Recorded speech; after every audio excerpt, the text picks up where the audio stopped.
Rain lashed against the pristine gravestones of Oakbrook Cemetery, but it was the cold, unforgiving steel of a police-issued Glock that froze the blood of everyone watching. A highly decorated military hero, standing mere yards from the grave of his closest friend, found himself staring down the barrel of a patrolman's weapon. The supposed crime? Walking through an affluent zip code while black. The officer thought he was asserting dominance over a common trespasser. He had no idea the man standing quietly in the trench coat commanded thousands of troops, held top-secret clearances, and had the direct ear of the Pentagon. This is the true story of a racist cop who picked the absolute wrong target, sparking a chain of events that ended with him facing life in a federal penitentiary.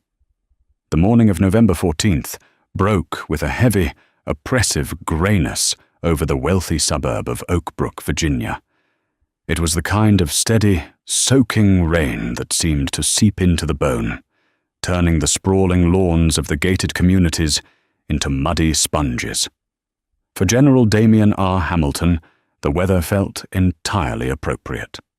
At 58 years old, Hamilton was a 4-star general in the United States Army, a veteran of 3 distinct theaters of war, and a man who had buried far too many friends.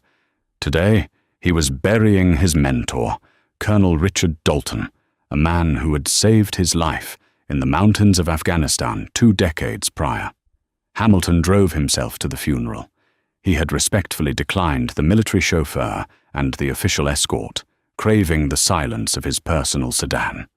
He wore a heavy, tailored black trench coat over his immaculate dress blues, protecting the ribbons, the golden braids, and the 4 silver stars pinned to his shoulders from the relentless downpour. He wanted to be a civilian for just an hour, a man mourning his friend, rather than an institution representing the might of the American military. Oakbrook was a town that prided itself on exclusivity. It was a manicured enclave where property taxes were exorbitant, and the local police force functioned more like a private security detail for the ultra-wealthy. Cruising the perimeter of the cemetery that morning in a black and white squad car was Officer Toby Grigsby. Grigsby was a 12-year veteran of the Oakbrook Police Department, a man whose personnel file was a masterclass in bureaucratic deflection. Over his career, he had accrued 14 formal complaints for excessive force, racial profiling, and aggressive conduct. Every single one had been dismissed, settled quietly out of court, or buried by a police union that valued loyalty over public safety. 2 years prior, Grigsby had violently arrested a young black college student named Jamal Watkins for loitering outside his own fraternity house. The city paid Watkins a generous settlement, and Grigsby received a 2-week paid vacation disguised as administrative leave. He learned a dangerous lesson. He was untouchable. In the passenger seat sat Officer Kevin Doyle, a rookie barely 6 months out of the academy. Doyle was a nervous kid, still idealistic, but increasingly intimidated by his partner's toxic, cynical worldview. "Look at this circus," Grigsby sneered, drumming his fingers on the steering wheel as they watched military transport vehicles and sleek black town cars navigate the narrow roads leading to the cemetery. "Half of D.C. is crowding up my streets. Traffic is going to be a nightmare for the residents." "It's a full honors military funeral, Tommy," Doyle said softly, wiping condensation from his window. Colonel Dalton was a local legend, Bronze Star, Silver Star. "I don't care if he was Captain America," Grigsby grunted, his eyes scanning the sidewalks with predatory intent. "These events always bring in stragglers, people who don't belong in Oakbrook. Keep your eyes peeled, Doyle. We don't want any opportunists wandering the neighborhoods while the homeowners are stuck in traffic." Grigsby's definition of opportunists was heavily coded, driven by a deep-seated bigotry he barely bothered to hide. He viewed the affluent streets of Oakbrook as his personal kingdom, and he was the gatekeeper. A quarter-mile from the cemetery gates, the traffic ground to a complete halt.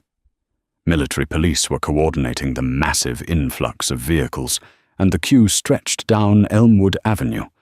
General Hamilton, glancing at his watch and realizing he was cutting it close to the beginning of the eulogies, made a command decision. He pulled his sedan into a legal street parking spot beneath a massive oak tree, shut off the engine, and decided to walk the remaining distance. He stepped out into the rain, pulling the collar of his trench coat up to shield his neck. He was a tall, powerfully built man, his posture rigidly straight, a physical byproduct of 40 years in uniform. He began walking down the tree-lined sidewalk, his mind miles away, replaying the last conversation he'd ever had with Richard Dalton. He didn't notice the Oakbrook police cruiser slowly rolling to a stop just a few yards behind him, but Toby Grigsby noticed him. Grigsby's eyes narrowed as he assessed the lone figure walking in the rain. He didn't see a grieving friend. He didn't see a military titan. Filtered through the ugly lens of Grigsby's prejudice, he saw a tall, imposing black man in a dark overcoat, walking away from a parked car in one of the richest, whitest neighborhoods in the state. "Look at this guy," Grigsby muttered, shifting the cruiser into park. "What did I just tell you, Doyle? Stragglers." "Tommy, he's just walking toward the cemetery," Doyle said, anxiety spiking in his chest. "He's probably going to the service." "In that dirty coat? Parking blocks away? He's casing cars," Grigsby decided, his confirmation bias overriding all logic. He unbuckled his seatbelt. "I'm going to stop him. Make sure he knows he's not welcome in this zip code." "Tommy, don't! We have a mandate to assist with traffic." But Grigsby was already out of the car, the heavy rain instantly plastering his hair to his forehead. He rested his right hand on the butt of his holstered weapon, a habit he had developed to intimidate, and began to march down the sidewalk. The storm was gathering, but the real thunder was about to strike on the pavement of Elmwood Avenue. "Hey, you! Stop right there!" The shout barely cut through the sound of the driving rain and the distant hum of idling engines. General Hamilton, lost in his eulogy notes and the profound grief of the morning, didn't immediately register that the command was directed at him. He continued his measured, steady pace toward the iron gates of the cemetery, his head bowed against the wind. This perceived defiance instantly ignited Grigsby's temper. The officer broke into a heavy jog, his boots splashing loudly in the puddles. "I said freeze, damn it!" Grigsby bellowed, closing the distance. He reached out and aggressively grabbed Hamilton's left shoulder, attempting to physically spin the larger man around. Hamilton stopped. Years of combat training and disciplined restraint kicked in instantly. He didn't flinch, nor did he strike back, though the instinct to neutralize a sudden physical threat was deeply ingrained in his muscle memory. Instead, he turned slowly, his expression one of calm, cold inquiry. He looked down at the officer's hand, still gripping his soaked trench coat, and then locked eyes with Grigsby. "Remove your hand from my person, officer," Hamilton said. His voice wasn't raised. It didn't need to be. It possessed the resonant, gravelly authority of a man who commanded divisions. Grigsby hesitated for a fraction of a second, unsettled by the sheer lack of fear in the man's eyes. Most people, especially the targets of his racial profiling, reacted with panic, anger, or subservience. This man just looked at him as if he were a minor, irritating glitch in the universe. But Grigsby's fragile ego quickly overrode his instincts. He dropped his hand, but stepped closer, invading Hamilton's personal space. "What are you doing in this neighborhood?"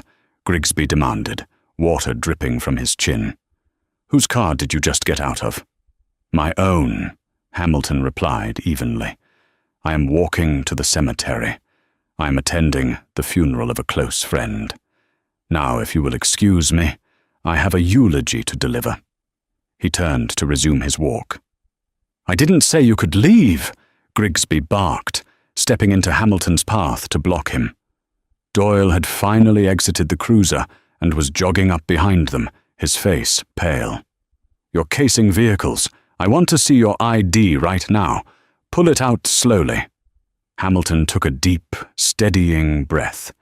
He was no stranger to the realities of the world. He knew exactly what this was. He had worn the uniform of his country for 4 decades, shedding blood for the freedoms of his fellow citizens.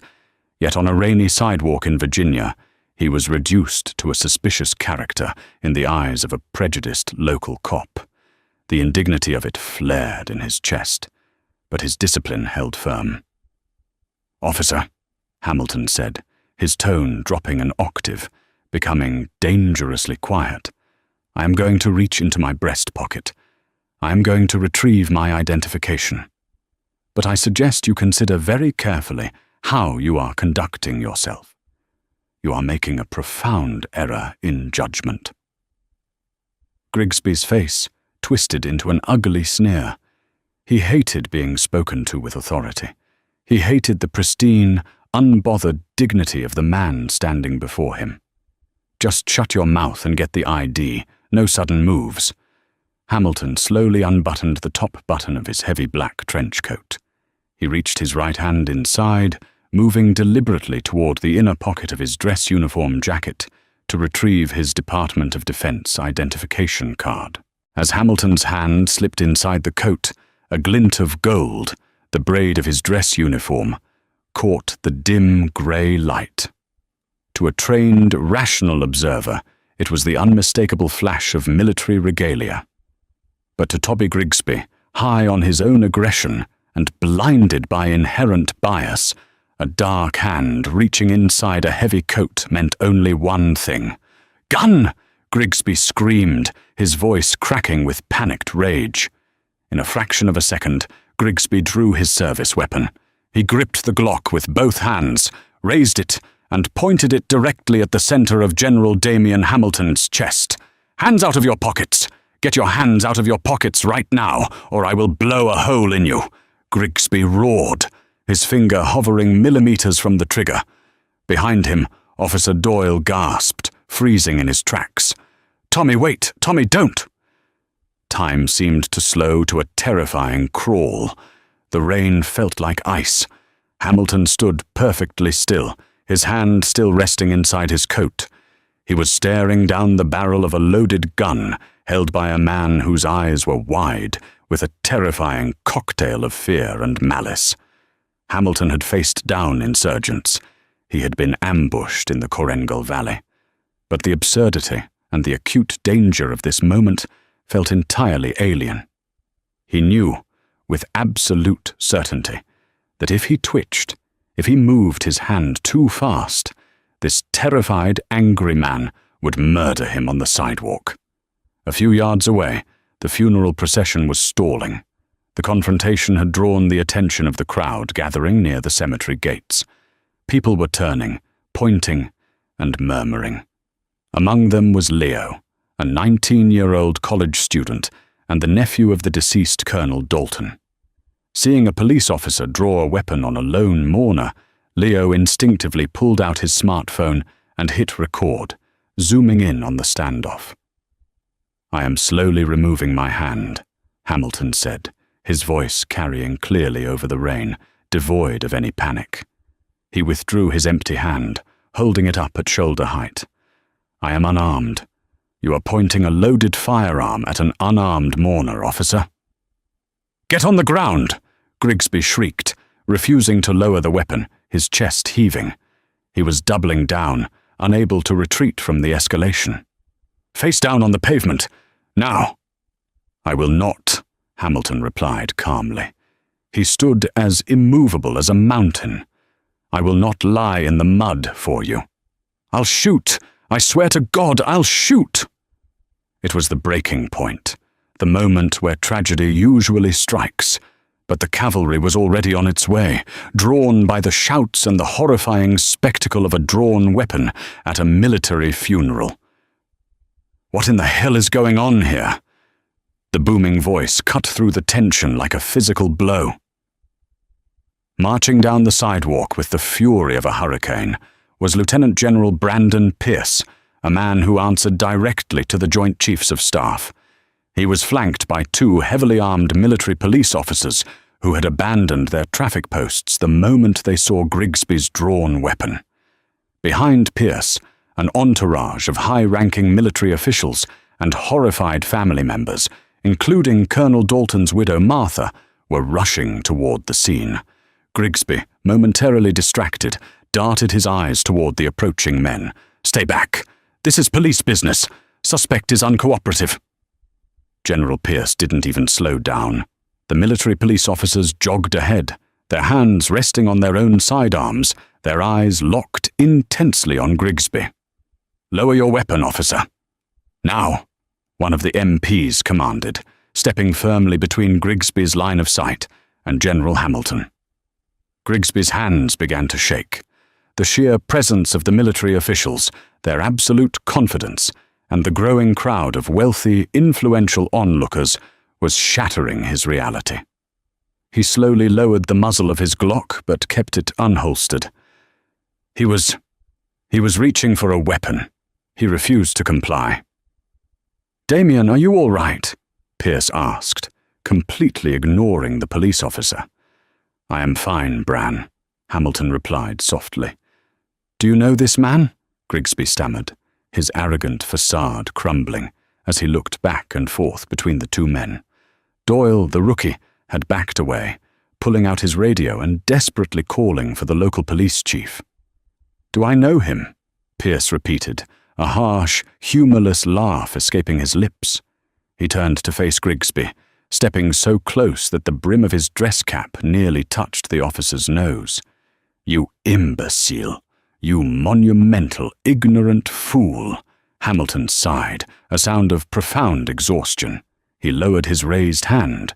Slowly, deliberately, he grabbed the lapels of his soaked black trench coat and pulled them apart, letting the heavy garment slide off his shoulders and fall into the muddy grass. There, gleaming in the dull grey light, was the impeccably tailored dark blue uniform of a 4-star general of the United States Army. The 4 silver stars sat heavily on his epaulets. On his left breast, a massive, colourful rack of ribbons told the story of 40 years of valour, blood and sacrifice, topped by the unmistakable pale blue ribbon of the Medal of Honor. Grigsby physically recoiled. All the colour drained from his face, leaving him a sickening shade of grey. His mouth opened, but no sound came out. He looked at the stars. He looked at the medals. He looked at the face of the man he had just threatened to murder in the street. A collective gasp rippled through the gathered crowd. Martha Dalton pushed her way to the front, tears streaming down her face. "Damien! Oh my God, Damien!" She turned her furious, tear-stained face toward Grigsby. "He is giving the eulogy for my husband. How dare you! How dare you!" The silence that followed was suffocating, broken only by the relentless rain. Grigsby looked down at the gun in his hand, as if it had magically appeared there. He clumsily shoved it back into its holster, taking a trembling step backward. "General, I didn't know," Grigsby whispered, his voice cracking. The bravado was gone, replaced by the naked terror of a bully who had just punched a sleeping giant. You matched a description. It was a misunderstanding." "A description," Hamilton said, his voice echoing with devastating precision. "Of what? A black man walking? Is that the threshold for a death sentence in this town, officer?" Before Grigsby could fumble for another excuse, the wail of sirens pierced the air. 3 Oakbrook police cruisers skidded to a halt on the wet pavement, followed by a sleek black SUV. Out stepped Chief Robert McAllister, a politician in a uniform who had been listening to Doyle's panicked radio calls. McAllister pushed through the crowd, taking in the scene. The furious military police, the horrified widow, the surrounding brass, and General Damien Hamilton standing tall in his dress blues. McAllister's eyes landed on Grigsby, and the chief looked like he was going to be physically sick. He recognized instantly that his department, his town, and his career were standing on the edge of a massive, unmitigated disaster. "Chief McAllister," General Pierce barked, his voice laced with venom. "Your officer just drew a loaded firearm on General Damian Hamilton, unprovoked, while he was attending a funeral. He threatened to execute him in the street." McAllister swallowed hard, turning to Grigsby. "Tommy, what the hell did you do?" "Chief, he was suspicious. He was reaching into his coat. I was following protocol." "Shut up," McAllister hissed, terrified. He knew Grigsby's file. He knew the complaints. He had buried them himself. But you couldn't bury an assault on a 4-star general in front of a dozen military witnesses and a grieving widow. "I have it all on video, Chief." The voice came from the crowd. Leo, the teenager, stepped forward, holding his smartphone up high. "I recorded the whole thing. The general wasn't doing anything. The cop just attacked him and pulled his gun." Grigsby's knees nearly buckled. The existence of the video was the final nail in the coffin. In the modern era, high-definition footage of a racist, unprovoked assault on a black military icon was a career-ending meteor strike. "Officer Grigsby," McAllister said, his voice devoid of any camaraderie. He was shifting into self-preservation mode. "Surrender your weapon and your badge to Officer Doyle." "Chief, come on, it's me." "Do it now, Grigsby. You're relieved of duty." McAllister turned to the crowd, raising his hands in a placating gesture. "General Hamilton, General Pierce, I cannot express how deeply sorry I am. This officer will be taken into custody immediately. He will be charged." Hamilton looked at the chief, then back down at Grigsby, who was trembling as he handed his gun belt and badge over to a horrified Doyle.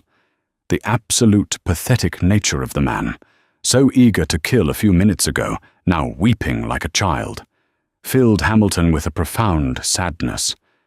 Not for himself, but for men like Jamal Watkins, who hadn't had 4 stars on their shoulders to save their lives. "Take him away, Chief," Hamilton said softly, turning his back on Grigsby. "I have a friend to bury." As Grigsby was shoved into the back of a squad car, the metal cuffs biting into his wrists, he watched General Hamilton walk through the cemetery gates. He didn't know it yet, but the karma heading his way was going to be absolute. The video was already uploading. The Pentagon was about to be notified, and the Department of Justice was about to descend on Oak Brook, Virginia, with the wrath of God. The true reckoning had only just begun. By the time General Damian Hamilton had finished delivering a heart-wrenching, eloquent eulogy for Colonel Richard Dalton, the world outside the wrought iron gates of Oak Brook Cemetery had fundamentally shifted. 19-year-old Leo, still shaking with a mixture of adrenaline and righteous fury, had not just sent the video to his family. He had uploaded the raw, unedited footage directly to social media. The internet operates on the currency of outrage, but this video transcended typical viral content. It was a perfect, horrifying distillation of a national crisis, captured in high definition. The footage clearly showed a distinguished, elderly black man in a dark trench coat walking peacefully. It captured the unhinged aggression of Officer Toby Grigsby, sprinting toward him, grabbing him, and ultimately pointing a loaded Glock at his chest over the simple act of reaching for identification.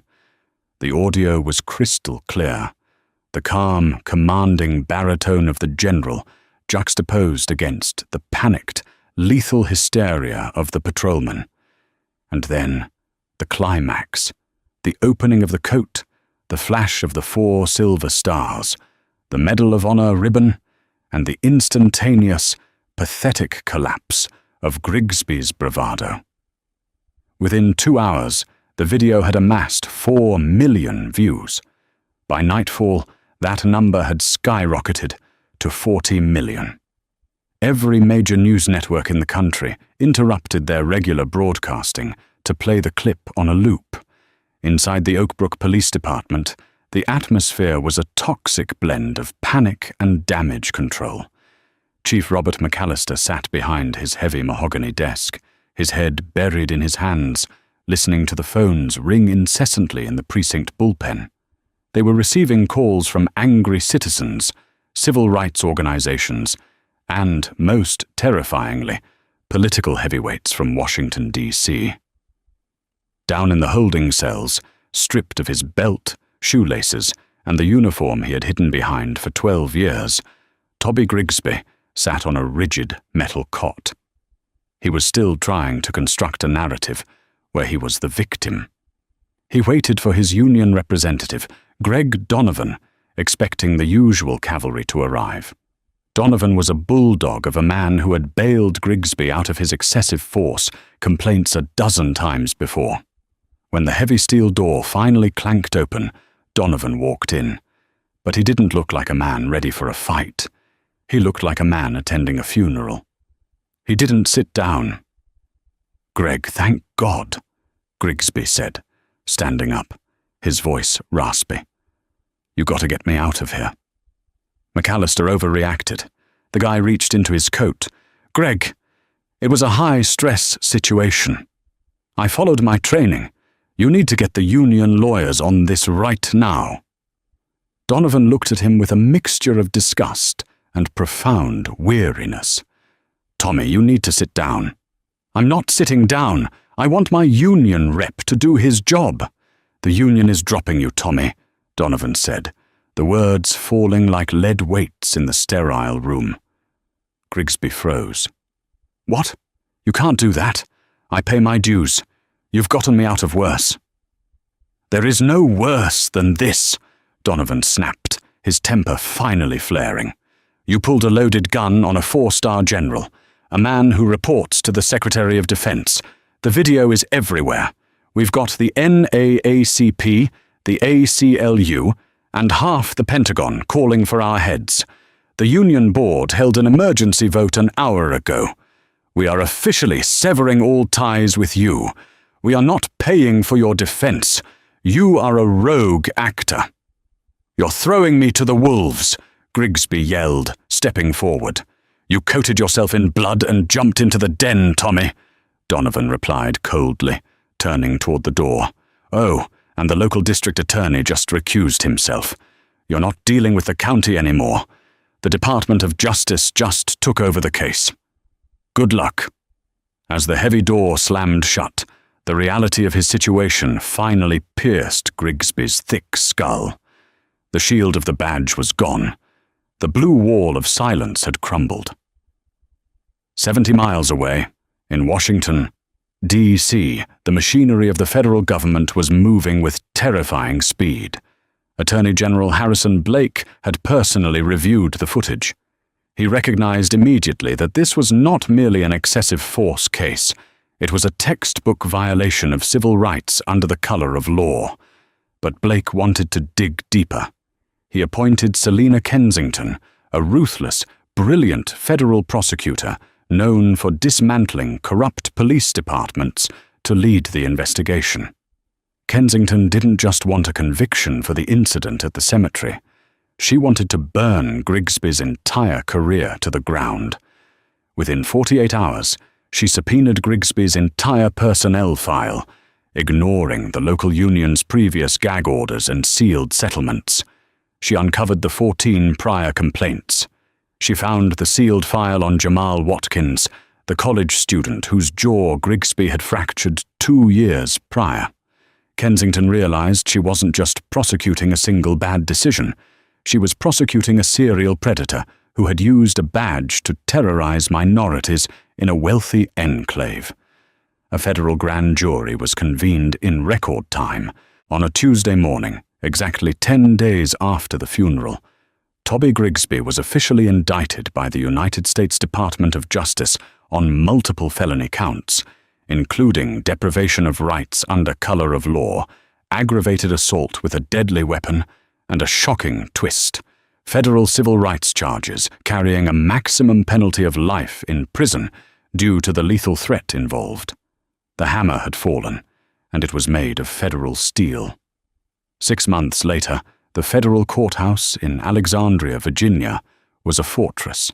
Barricades lined the streets, holding back a sea of reporters, satellite trucks, and hundreds of peaceful protesters holding signs that read, "Justice for Jamal," and "No stars, no protection." The trial of the United States versus Toby Grigsby had become the most watched legal proceeding of the decade. Inside the courtroom, the air was thick with tension. Toby Grigsby sat at the defense table, looking significantly diminished. He had lost 20 pounds in federal lockup. He wore a cheap, ill-fitting grey suit, his hair thinning, his arrogant sneer replaced by a constant, nervous twitch in his jaw. Beside him sat his privately retained defense attorney, Richard Caldwell, a man known for defending the indefensible, though his retainer had completely drained Grigsby's life savings. Prosecutor Selina Kensington opened the trial with a surgical, devastating statement. She didn't shout. She didn't rely on theatrics. She merely laid out a timeline of terror. "The defense will tell you this is a case about a split-second decision in a dangerous job," Kensington told the jury, her eyes locking onto each of them. "They will tell you Officer Grigsby made a reasonable mistake, but the evidence will show that Toby Grigsby didn't make a mistake. He made a choice. He saw a black man in a wealthy neighborhood, and he chose to hunt him. And when that man did not cower, Grigsby chose to draw his weapon to enforce his own twisted racial hierarchy. The only mistake Toby Grigsby made was choosing a victim whose rank commanded the attention of the United States government." Caldwell's defense strategy was predictable, but desperate. He attempted to lean heavily into the totality of the circumstances, arguing that the heavy rain, the dark coat, and Hamilton's refusal to immediately halt created a reasonable suspicion that he was a threat. Caldwell painted Grigsby as a dedicated public servant who simply misread a cue. But Kensington had laid a trap, and the bait was the Oak Brook Police Department's own internal culture. The prosecution's star witness was not General Hamilton, nor was it the teenager who filmed the encounter. The turning point of the trial came on the third day, when a young man in a pristine police uniform walked into the courtroom and raised his right hand. It was Officer Kevin Doyle. Grigsby stared at his former rookie partner, his face pale. The blue wall of silence, the unspoken code that police officers never testify against their own, was the only thing Grigsby had left to cling to. He believed Doyle, a terrified kid, would plead the fifth or claim a lapse in memory. But Doyle, haunted by the memory of the gun pointed at the general and disgusted by the corruption he had witnessed in his short tenure, had made a deal with the federal prosecutors. "Officer Doyle," Kensington began, pacing slowly in front of the jury box. "Let us return to the morning of November 14th. You were in the patrol car with the defendant. Can you tell the jury exactly what Officer Grigsby said when he first spotted General Hamilton?" Doyle swallowed hard, his eyes briefly flicking toward Grigsby before looking squarely at the jury. He pointed at the general. He said, "Look at this guy. What did I just tell you? Stragglers." "And did he explain what he meant by stragglers?" Kensington asked. "Objection. Hearsay and calls for speculation," Caldwell barked, jumping to his feet. "Overruled. The witness may answer as to his understanding of his partner's instructions," the judge stated firmly. "It was a term he used," Doyle explained, his voice trembling slightly but gaining strength. "He used it to describe black or Hispanic people who walked through the Oak Brook neighborhoods. He told me it was our job to make them feel uncomfortable so they wouldn't come back. He said the homeowners paid taxes to keep the opportunists out." A collective gasp echoed through the gallery. The overt, documented admission of racial profiling from a fellow officer was a devastating blow. When General Hamilton stopped walking and turned around, Kensington continued, pressing her advantage, did he make any aggressive movements? Did he charge the defendant? No, ma'am, Doyle said clearly.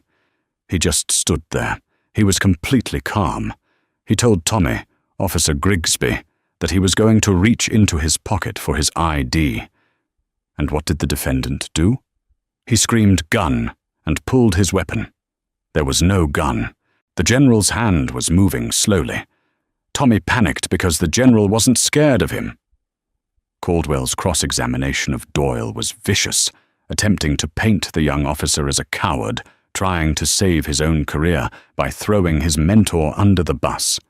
But Doyle refused to break. The raw honesty of a rookie cop breaking the sacred, corrupt code of his department resonated powerfully with the jury. The final nail in Grigsby's coffin was driven the following afternoon when General Damian Hamilton took the stand. Hamilton wore his Class A dress uniform. As he walked to the witness box, the entire courtroom seemed to fall silent. His presence commanded absolute respect. He sat with the rigid posture of a lifelong soldier, his face an unreadable mask of stoic calm.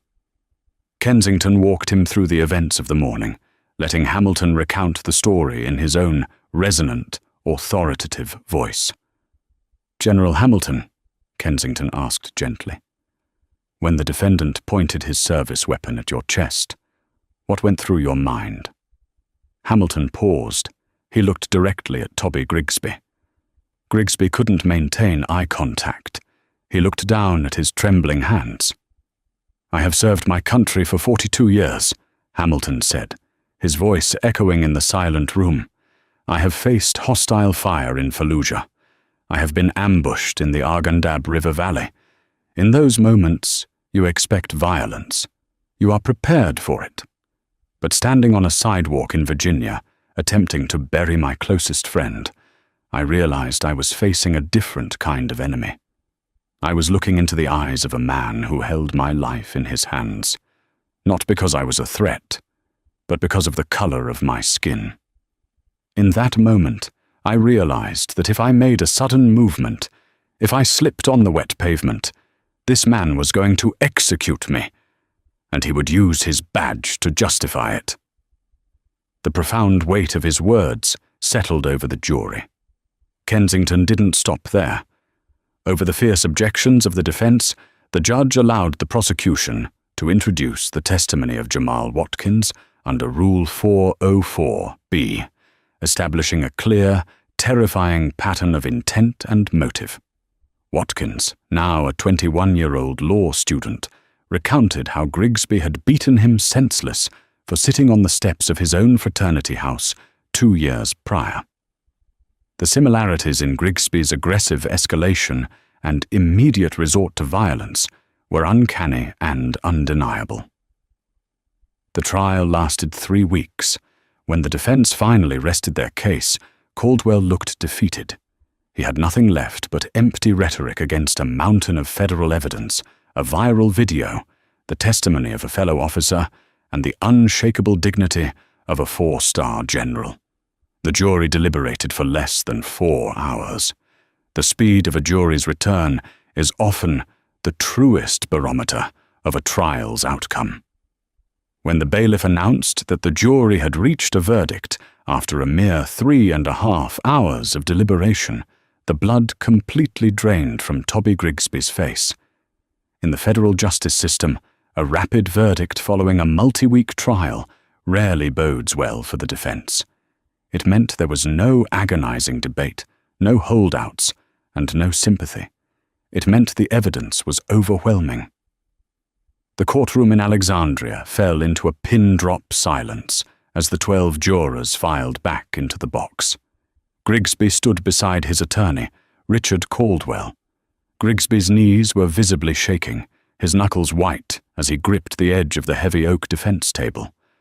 Across the aisle, Federal Prosecutor Selina Kensington stood tall, her expression stoic, betraying no premature triumph. In the front row of the gallery sat General Damian R. Hamilton, dressed impeccably in a charcoal civilian suit, flanked by Jamal Watkins and his family. They were a quiet, dignified contrast to the panicked, sweating man standing trial. Judge Eleanor Rockford, a jurist known for her razor-sharp intellect and zero tolerance for courtroom theatrics, took the verdict form from the foreperson. She adjusted her glasses, reading down the sheet before handing it to the clerk. United States District Court for the Eastern District of Virginia, the clerk read, his voice cutting through the heavy air.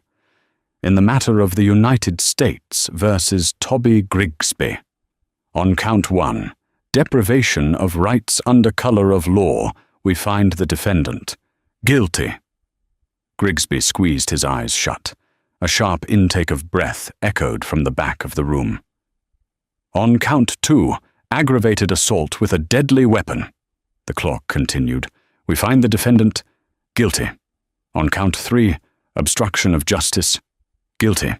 On count 4, federal civil rights violations with a hate crime enhancement, guilty. It was a clean sweep, total devastation. Caldwell rested a hand on his client's shoulder, but Grigsby was already hollowed out. The arrogant, untouchable patrolman who had terrorized the streets of Oak Brook was gone, replaced by a convicted federal felon facing decades behind bars. But the hammer of karma was not finished falling. The true twist of the saga was about to unfold, proving that Grigsby's racist hubris had ignited a fire far larger than himself. As Judge Rockford gave the order to remand the defendant into custody pending sentencing, Selina Kensington stepped forward to the podium. Your Honor, before we adjourn, Kensington said, her voice echoing with a new, terrifying gravity, the Department of Justice has a secondary motion. Based on evidence uncovered during the discovery phase of this trial, a federal grand jury was convened in secret 2 weeks ago. Grigsby looked up, confused. Caldwell frowned. Even Judge Rockford looked intrigued. As of an hour ago, that grand jury handed down a sweeping 22-page indictment, Kensington announced, turning slowly to look at the gallery. FBI agents are currently executing warrants at the Oak Brook Police Department headquarters. The doors at the back of the courtroom suddenly swung open. 2 men in dark suits with FBI badges clipped to their belts walked down the center aisle. They didn't walk toward Grigsby. They walked directly to the 3rd row of the gallery, stopping in front of a pale, sweating man who had come to watch the verdict out of morbid, terrified curiosity. It was Chief Robert McAllister. Robert McAllister, one of the agents said, pulling a pair of steel handcuffs from his belt. You are under arrest for conspiracy to deprive civil rights, racketeering, and federal obstruction of justice. Pandemonium erupted in the gallery. Reporters scrambled for the doors. McAllister stammered, raising his hands in weak protest as the agents locked his wrists together. The DOJ had not stopped at Toby Grigsby. When Selina Kensington seized Grigsby's files, she didn't just find his past offenses, she found the paper trail. She found emails, deleted text messages, and forged internal affairs reports detailing exactly how Chief McAllister, the police union, and several other high-ranking Oak Brook officials had systematically covered up dozens of racial profiling incidents and excessive force complaints to protect the town's exclusive image. Grigsby watched from the defense table as his former chief was paraded out of the courtroom in irons. The realization hit him with the force of a freight train. He had thought he was a lone wolf being thrown to the wolves by his department. He was wrong. He was the loose thread that Selina Kensington had pulled to unravel the entire corrupt tapestry of Oak Brook. By deciding to draw his gun on a 4-star general, Toby Grigsby had inadvertently triggered the destruction of the very system that had protected him his entire life. The blue wall hadn't just crumbled, the Department of Justice had bulldozed it. The winter air hanging over the federal courthouse in Alexandria, Virginia, was biting and bitter. a stark contrast to the muggy, rain-soaked morning in Oakbrook, where this sprawling nightmare had begun. 3 months had passed since the jury delivered their devastating, lightning-fast guilty verdict. The media circus that had engulfed the trial phase had slightly receded, leaving behind the cold, sterile, and unyielding reality of federal sentencing. Today was not about proving guilt. That ship had sailed, struck an iceberg, and plummeted to the ocean floor. Today was about determining exactly how much of Toby Grigsby's remaining life would be extracted as payment for his crimes. Inside Judge Eleanor Rockford's courtroom, the atmosphere was suffocatingly heavy. The gallery was packed, yet completely silent. The polished mahogany walls seemed to close in around the defense table, where Toby Grigsby sat like a hollowed-out shell of a human being. The transformation from the arrogant, aggressive patrolman to the broken federal inmate was absolute and pitiful. Gone was the crisp, intimidating navy blue uniform he had used as a shield to terrorize marginalized citizens. Gone was the cheap gray suit he had worn during the trial, in a futile attempt to look like a victim of circumstance. In their place was the glaring, neon orange jumpsuit of the Federal Bureau of Prisons. His wrists and ankles were bound by heavy, dark steel chains that clinked loudly with his every involuntary shudder. His hair had thinned and turned entirely grey in the span of a few months. His skin was a sickly, translucent pallor. He stared blankly at the scarred wooden table in front of him, entirely consumed by the gravity of the abyss he was about to fall into. His defense attorney, Richard Caldwell, stood up to make his final, desperate plea for leniency. It was a humiliating performance. Caldwell, knowing he had absolutely no leverage, attempted to lean on Grigsby's 12 years of public service. He begged the court to consider the high-stress environment of policing, arguing that a lifetime behind bars was a draconian punishment for a man who had momentarily lost his bearing.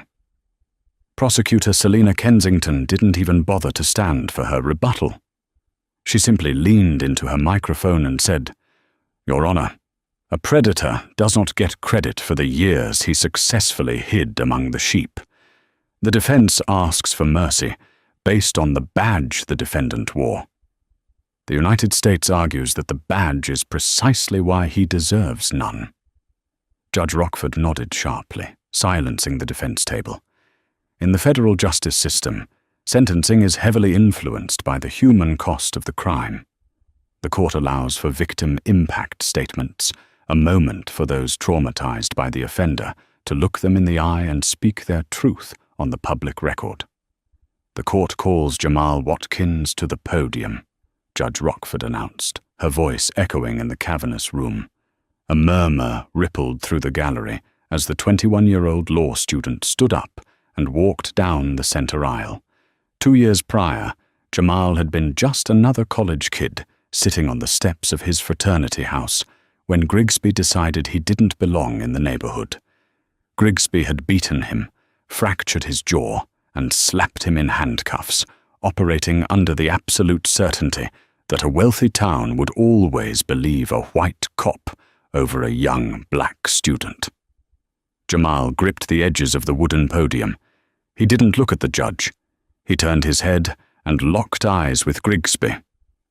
Grigsby flinched, instinctively trying to look away, but the heavy chains around his waist seemed to anchor him in place. 2 years, 4 months, and 12 days ago, you nearly ruined my life, Jamal began, his voice trembling slightly before finding a powerful, resonant strength. You broke my jaw in 2 places. You concussed me. But worse than the physical pain was the absolute, terrifying helplessness you inflicted upon me. You taught me a very dark lesson that night, Officer Grigsby. You taught me that the law didn't apply to people who wore your uniform. The city wrote a check to make my broken bones go away, and you went right back out onto the streets, laughing with your union buddies, ready to hunt again. Jamal took a deep breath, the emotion swelling in his chest. I spent 2 years looking over my shoulder every time I saw a police cruiser.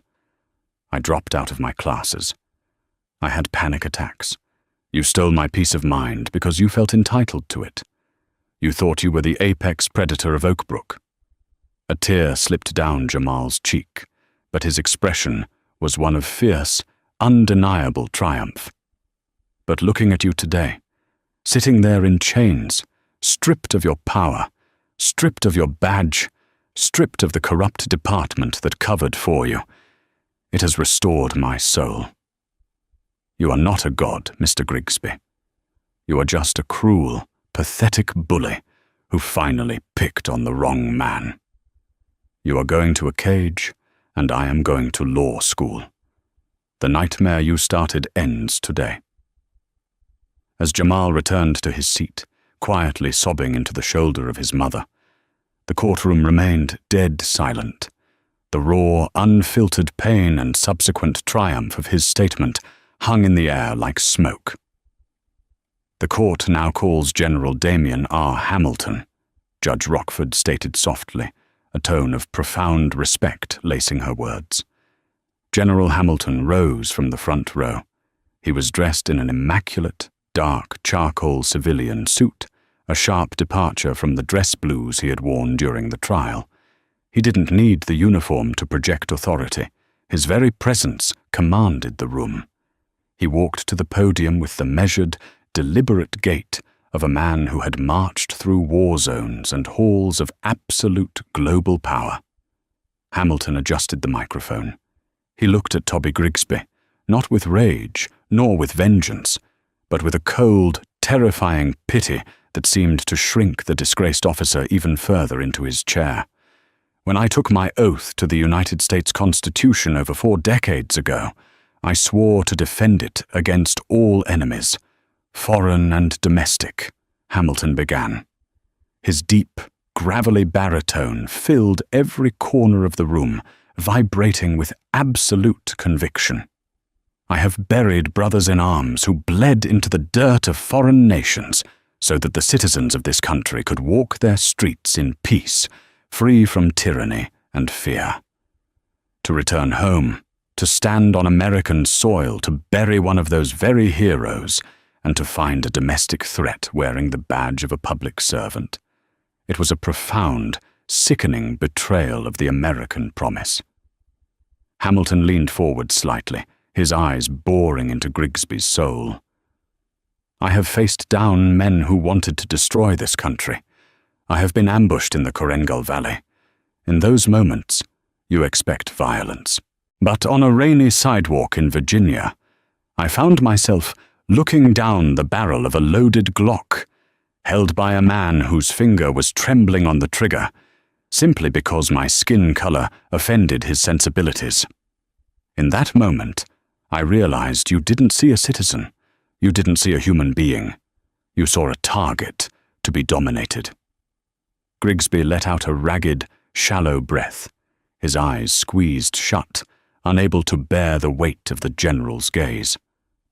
I do not stand here seeking personal vengeance, Your Honor, Hamilton continued, turning his attention to Judge Rockford. My life was spared by my own discipline.